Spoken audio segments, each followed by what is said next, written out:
For months, Russian officials told the story of a weapon with the power to end the war with Ukraine in a single night. A next-generation system, a hyped-up hypersonic nightmare. Something so powerful, so advanced, and so devastating, its eventual deployment would send shockwaves not just across Ukraine, but far beyond, striking fear into the hearts of NATO leaders and once more re-establishing Russia as one of the world's most fearsome military powers. Its name was Oreshnik, and according to Moscow, it wasn't just another missile. It wasn't even just another weapon. It was something that would change the face of modern warfare forever. The Kremlin did such an effective job of marketing the Oreshnik that the wider world began to buy into the hype. Stories were written, and debates were had about what this weapon might be able to do when it was finally unleashed. Experts analysed every piece of intelligence they could find about it, poring over blueprints and alleged technical specifications, imagining its awesome power. Even in Ukraine, there were many who feared that when Oreshnik entered the arena, Kyiv's chances of survival would take a serious hit. For a while, Moscow was winning. It had managed to terrorize the world without even needing to launch a single Oreshnik. It had built an aura of fear around a weapon that hadn't even been officially live tested. Then in May 2026, it made a mistake. A monumentally stupid mistake. It launched the Oreshnik, and in doing so showed the world just how weak this so-called wonder weapon actually was. Before we look at how the launch unfolded and the embarrassing aftermath that Russia's President Vladimir Putin now has to contend with, it's important to take a step back and see why the Kremlin felt that now was the time to bring the Oreshnik back onto the battlefield. There are arguably two main reasons why a country might decide to effectively bring out the big guns and launch a huge and highly powerful weapon several years into the war. It might do so because it's winning. It's feeling confident, it's making gains on the ground, and it wants to deliver the final crushing blow, shattering whatever's left of its opponent's morale before marching onwards to victory. On the other hand, a country might also resort to using a weapon like this if it's feeling desperate. With its forces weakened and months going by without major objectives being achieved, it might decide that the only option it has left is a sudden burst of shock and awe, with the hope of surprising and overwhelming its opponent into submission. In May 2026, Russia most certainly fell into the latter category. It's not winning the war. Far from it. The early gains and momentum of 2022 have all but evaporated. Almost zero major towns or cities have been captured since the first year of the campaign. The country's economy is slipping into a serious crisis. Its war machine is running on fumes, and it's suffered the worst casualties and overall losses of any major power since the Second World War. It's been embarrassed, isolated, and shunned, and its former status as one of the world's mightiest and most intimidating military superpowers has crumbled as it continues to struggle against a far smaller and theoretically weaker opponent. And the best visual representation of Russia's collapse came on May 9th, Victory Day, one of the most important dates in the Russian calendar, the commemoration of the victory of the Soviet Union over Nazi Germany in 1945. For decades, every year on May 9th, a grand military parade has taken place in Red Square of Moscow. Broadcast across Russia and beyond, it's historically been one of the most watched events of the year, the perfect opportunity for Putin to flaunt his military muscle. Past iterations of the parade have seen hundreds of main battle tanks shaking the very ground of the iconic Red Square while fighter jets scream overhead, and the latest air defenses and cutting-edge missile launchers are rolled out for all to see. For the Kremlin, the event was as much about honoring the past as it was about showing off Russia's bright and glorious future. But as the war progressed, this once grand spectacle has devolved into a shadow of its former self. And on May 9th, 2026, the event almost didn't even go ahead. In the weeks building up to the parade, Moscow was awash with rumors about a possible Ukrainian attack during the event, or even an attempt on Putin's life, with the president reportedly resorting to hiding out in underground bunkers, fearful that his days were numbered. It was only after US President Donald Trump intervened and arranged a temporary truce between Russia and Ukraine that Putin actually decided to go ahead with the parade and show his face in the Red Square. To rub salt in his wounds, his Ukrainian counterpart Volodymyr Zelensky issued a mock decree, permitting Russia to hold its Victory Day celebrations and promising that no Ukrainian drones or missiles would disrupt them. The very fact that Zelensky was in a position to make such a jibe shows how the momentum of the war has shifted. It would have seemed laughable only a few short years ago to suggest that the Kremlin was frightened of hosting an event in the heart of Moscow in case Ukraine interfered. Now it's simply par for the course. It's a testament to how the tables have turned, with Ukraine becoming an increasingly formidable threat to Russia to contend with, right at the same time as Russia's own military machine reaches its weakest ever point. And even though the May 9th parade went ahead, it might have been better for Putin if he'd cancelled it instead. No tanks were present. In fact, there was no mobile military column whatsoever for the first time since 2008. Russia couldn't even drag some old Cold War or World War II era tanks out to at least save face. It had nothing to show apart from a few hundred troops and a handful of fighter jets.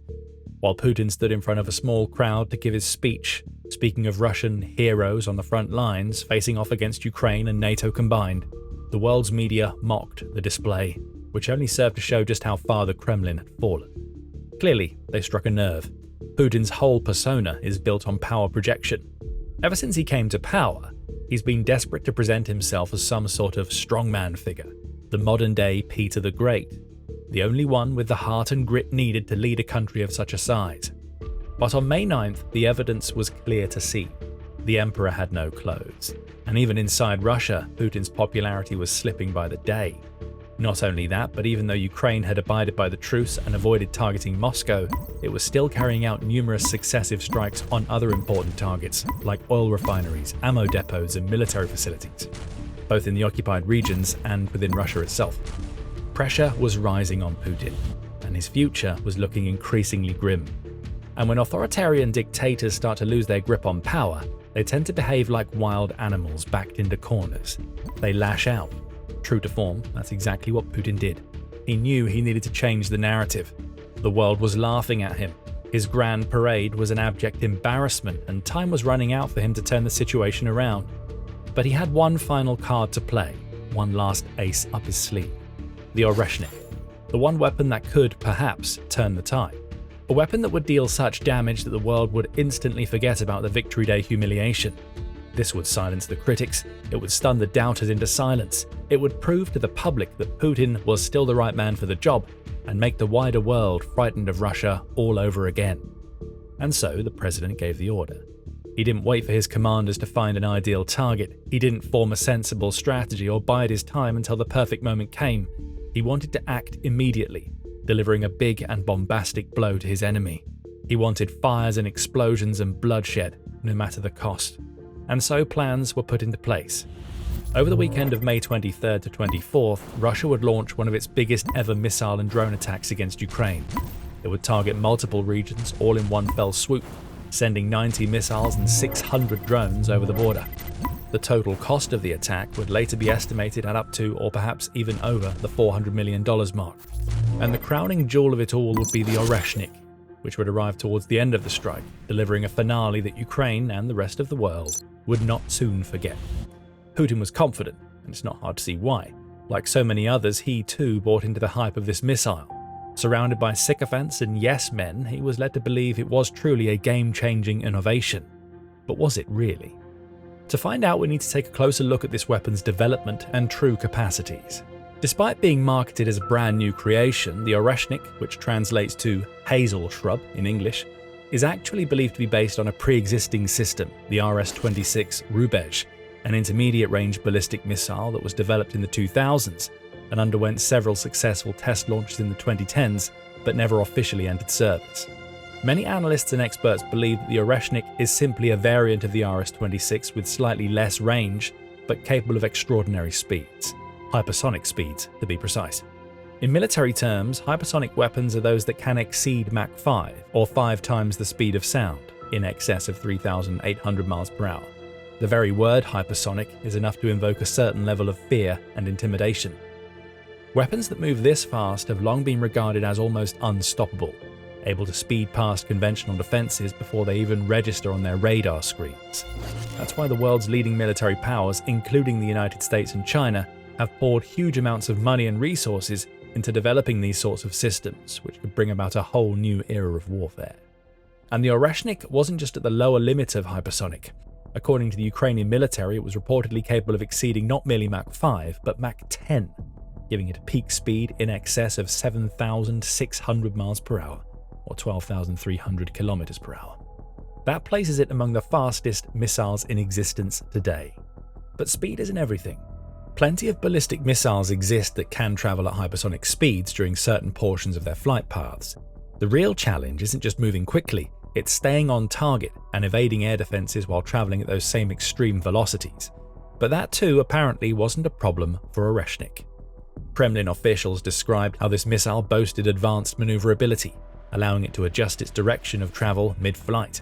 They also explained that it was fitted with not one but up to 6 separate and independently targetable warheads. That alone changed everything. Suddenly, this wasn't just a single threat, but a whole cluster of them. Each missile had the potential to cause not one but several devastating explosions, all at once, in different locations. On paper, it was a terrifying prospect. The Oreshnik wasn't just rapid and agile, seemingly able to evade the latest and greatest air defense systems, but it was dramatically more destructive than anyone had originally imagined. In short, it seemed that this weapon truly lived up to the wonder weapon label. Finally, the Kremlin may have created something that was worthy of the hype and propaganda attached to it. A weapon that traveled 10 times faster than the speed of sound, followed complex flight paths to evade detection, gave defenders almost zero time to prepare or protect themselves, and packed enough firepower to level entire cities. On top of all of this, the Oreshnik also has the capacity to carry nuclear warheads. This didn't seem like just another addition to the Russian arsenal, but a new tool of psychological warfare, something that would make the Kremlin's enemies fearful and obedient for generations to come. And in November 2024, Russia gave the world just a glimpse of what this weapon could do. It carried out its first ever Oreshnik strike against Ukraine, not with a fully powered missile, but one that had been fitted with dummy warheads, effectively as a way of proving that the system was operational without revealing its full capacities. It was on November 21st that the missile was fired from the Kapustin Yar training ground, striking a Pivden MASH plant in Dnipro. Putin called it a live fire test of the new system, while proudly proclaiming modern air defense systems that exist in the world and anti-missile defenses created by the Americans in Europe can't intercept such missiles. In the aftermath, analysts around the world assessed the implications of this new weapon, fearful for what it might mean for the future of Ukraine and even for the integrity of the NATO alliance. Maxim Starchak, an expert on Russian nuclear policy and strategic weapons, wrote that the test was designed to show that Russia had bigger and more powerful missiles than everyone else. Using such an experimental weapon was not supposed to undermine Ukraine's military per se, but to frighten Europeans into pressuring their governments to cut a deal with the Kremlin. For a time, it looked like Putin's plan might prove successful, as the wider world was shaken by Oreshnik's alleged capabilities. But there were still question marks and debates about how effective it would actually be with real warheads. Was it the game changer the Kremlin claimed, or was it in fact just another extremely expensive but not all that effective missile? May 2026 provided the answer. Before we take a closer look at that, if this is the kind of insight that you want more of, make sure you are subscribed to The Military Show. We break it down like this every single week. May 23rd and 24th were tragic days for Ukraine.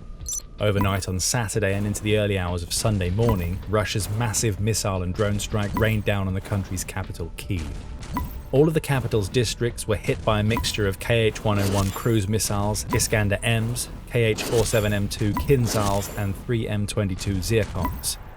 Drones also flooded Kyiv's skies, including newer and faster models that were more difficult for Ukraine's defenses to stop. Even with the capital's complex and layered system, made up of interceptor drones, electronic warfare systems, helicopters, surface-to-air missiles, and mobile fire teams armed with machine guns, the attack was simply too large to cope with.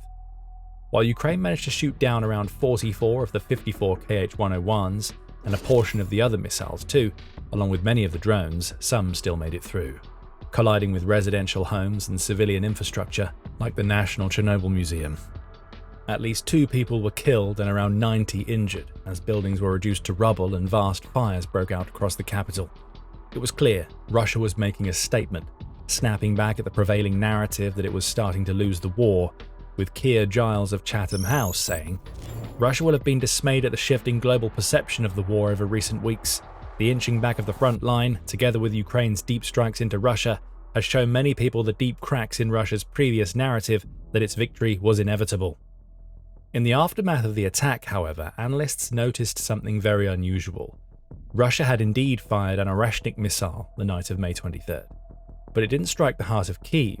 It didn't wipe out a major military installation or site of strategic importance. Instead, the Oreshnik targeted the much smaller city of Bila Tserkva, an estimated 50 miles south of Kyiv. The obvious question then emerged: why? Why would the Kremlin plan this massive attack on the Ukrainian capital and decide to use its wonder weapon, but not actually send the Oreshnik into Kyiv itself, but towards some smaller city that seems to be of no major importance whatsoever? There are two obvious answers to that question. The first is that perhaps there was some sort of hugely important tactical target in Bielotserivka that Russia wanted to make sure it destroyed, so it sent its lesser missiles to Kyiv and saved the Oreshnik for this other location. But that theory doesn't hold water, because the missile didn't actually hit anything of note. In fact, according to open source intelligence that analysts have assessed, all it really did was blow up a few garages. The other explanation then is that Russia selected Bielotserivka because it was frightened of attacking Kyiv. Why? Because Kyiv is one of the most heavily defended cities in all of Europe. Many of Ukraine's best air defense systems are deployed there. That includes everything from AI-powered turrets to the legendary Lima EW system that can disrupt drone and missile signals to send them spiraling off course. There are also surface-to-air missile batteries there, along with other defenses designed to limit the effectiveness of Russia's relentless attacks on the capital. Russia knows all of this. It knows that over 80% of the drones and missiles it fires at Kyiv are usually intercepted, one way or another, and therefore go to waste. And it's likely that the Kremlin didn't want to run the risk of the same thing happening to the Oreshnik. It's not difficult to imagine how poor the optics would be if the Russians decided to unleash this weapon, which has so much hype and fear attached to it, only to see it taken out in mid-air by a Ukrainian or NATO interceptor. That would completely shatter the myth of the Oreshnik. It would have destroyed the massive fear factor that Russian officials have built around this system. So the obvious alternative solution is to pick a target that has far fewer defenses, with a much smaller chance of being able to intercept the wonder weapon, a target like Bielotserivka. And so once again we come to the real reason behind the missile's launch. It was yet another piece of psychological theatre. Russia wasn't actually trying to take out important targets. It wanted the world to see its missile in action. It wanted viral videos to spread online, showing the multiple warheads separating from the missile system and raining down on the city. In reality, however, the Kremlin's play has massively backfired. Putin wanted the world to see the full force of Russia's next-generation hypersonic missile system. Instead, all they can see is a few burned-out garages. And all of a sudden, the Oreshnik looks far less frightening than it did before. Because this attack underlines what many military experts have been saying for years, that even though this missile may be fast and look impressive at a glance, it has one serious flaw: it's inaccurate. We don't know what Russia was actually trying to hit in Bielotserivka. The city does have a small airbase used by the Ukrainian Air Force. There's a larger Soviet-era airfield nearby as well. Some experts believe the missile was supposed to strike an aviation repair facility. Either way, it missed. These missiles are said to cost around $50 million each. $50 million is quite a high price to pay to blow up a few Soviet-style garages made of sheet metal and concrete blocks, but that's what Russia did. They wasted one of their rarest and most valuable assets and got precisely nothing in return, except more embarrassment. Even if they'd taken out the repair plant, the strike would still have made zero economic sense, and if the Oreshnik is as inaccurate and unreliable as it seems, it will almost never make any sense to use this missile at all, because it will more than likely miss whatever it's aimed at, and have almost no notable effect on the war whatsoever. And the story doesn't end there. It actually gets much worse, at least from Russia's perspective. Because here's the part the Kremlin desperately doesn't want people to know. According to the Institute for the Study of War and Ukrainian open source analysts, it may not have fired just one Oreshnik on the night of May 23rd to 24th. It may have fired two. Before the strike in Bielotserivka had even occurred, Ukrainian monitoring channels reported something unusual. It seemed that a high-speed, high-altitude ballistic missile had been launched from inside Russian territory. All the signs were there. This was an Oreshnik missile, and it was headed straight for central Ukraine. Analysts feared the worst, bracing for one of the most devastating impacts of the war so far. But then nothing happened. The blip on the radar disappeared. It didn't speed towards Kyiv or the surrounding towns and cities. It was simply gone. There were no videos, no images, no reports from Ukrainian civilians online talking about terrible waves of explosive warheads firing from above. A few hours later, the truth came out. The first Oreshnik had crash-landed somewhere in the occupied Donetsk region, around the Avdiivka or Yasinovata area to be precise. Russian troops are actually stationed in that area, and it's possible that the missile may have caused casualties among them. We don't know exactly how the situation unfolded, but there's no way that this was intentional. Even though Russian commanders tend to treat their troops like cannon fodder, they wouldn't go as far as launching a hypersonic missile at their own men. What seems to have happened instead is that the first Oreshnik suffered some sort of malfunction mid-flight. Perhaps its guidance system wasn't properly calibrated or one of its booster stages failed. Either way, rather than speeding into Kyiv Oblast, the weapon fell at the first hurdle, and we can only imagine the level of panic and frustration that must have spread among Kremlin officials in the immediate aftermath. Even Putin himself most likely heard the news about this spectacular failure. It may even be that a second Oreshnik launch wasn't originally planned, but that the order was quickly given as a desperate attempt to cover up the mess of the first one. This could also explain why the second missile struck a seemingly random town rather than anything of great importance, because the whole attack had to be rushed rather than planned out with care and precision. The long-term implications of this failure are enormous, and were discussed in a recent report from the Institute for the Study of War, which wrote, Ukrainian open source intelligence OSINT sources reported May 25th that footage from May 24th indicates that Russian forces launched a second Oreshnik and that the missile malfunctioned and struck a location in occupied Donetsk Oblast. If confirmed, these reports would indicate that 1 in every 4 Oreshniks that Russian forces have used thus far in the war have malfunctioned. Indeed, it's worth noting that along with the 2 missiles launched in late May, plus the one from 2024, another Oreshnik was fired in January of this year. It reportedly struck the Lviv State Aviation Repair Plant. That makes a grand total of 4 Oreshniks fired at Ukraine so far, one of which didn't even make it to the target area, giving the missile an embarrassing 25% failure rate. When we consider that the Bilatsevka missile only hit a few garages, then that one can arguably be classed as a failure as well. Now, if this were just some cheap kamikaze drone or a relatively basic cruise missile, a 1 in 4 chance of failure wouldn't necessarily be that serious. Top military forces wouldn't exactly be happy about it, but they might accept it as simply the cost of doing business. But the Oreshnik isn't a cheap drone or basic missile. It's supposed to be a generational weapon, an IRBM designed to carry nuclear warheads, the ultimate deterrent, warding off any military actions from NATO and Russia's other enemies. How can you rely on a nuclear missile if it's got a decent chance of blowing up in your face or landing 1,000 miles away from where you wanted it to? Short answer, you can't. If Vladimir Putin ever ordered a strategic nuclear strike using the Oreshnik as it is today, he'd be putting tens of millions of Russian lives at risk. He'd have a 25% shot of nuking his own territory, vaporizing his own infrastructure, and wiping Russian cities off the map. Because of this, the Oreshnik cannot be classed as a deterrent. It can't even be classed as a functional ballistic missile. It's little more than a liability. A hugely expensive and ridiculously hyped liability that is fundamentally broken and may require years of additional development to ever be fixed. Even then, if we judge based on the dozens of other Russian military programs that started off strong but ultimately fizzled out into nothing, it's likely that the Oreshnik will never be able to do what Moscow wants it to do. In one single night, Putin ruined the one thing this weapon had going for it, its mystique. The world didn't know exactly how good or bad it was, but they knew that Russia had put a lot of work into it and that it had the potential to be a game changer. That should have been enough for Moscow. It was so valuable to the Kremlin to have the wider world fearful of a weapon that it hadn't even seen in action. But in actually using it, Russia basically let the world know that there's nothing to fear after all. And even the country's own nationalists, Putin supporters and military bloggers realized this and have rightfully called the Kremlin out for making such a stupid error. Soon after images, videos and reports of the launch emerged, some of Moscow's best-known Z bloggers shared their thoughts online. "Just expensive metal into the ground," raged one. "Pathetic show-off nonsense," said another. The weekend attack on Kyiv was supposed to be a victorious moment for Russia. It was supposed to be the country turning the tide, flipping the script, and upending all the ideas about it being on the ropes. Instead, much of the discussion online among the country's military experts focused on the Oreshnik and what a ridiculous waste of money it seemed to be. As previously stated, Russia spent an estimated $400 million on the drones and missiles used in that attack. $100 million of that was the cost of 2 Oreshniks. One went nowhere and the other blew up a few garages. It's no wonder the Z bloggers are enraged. Their country's economy is spiraling, and their military leaders think that it makes sense to throw tens of millions of dollars literally away for nothing.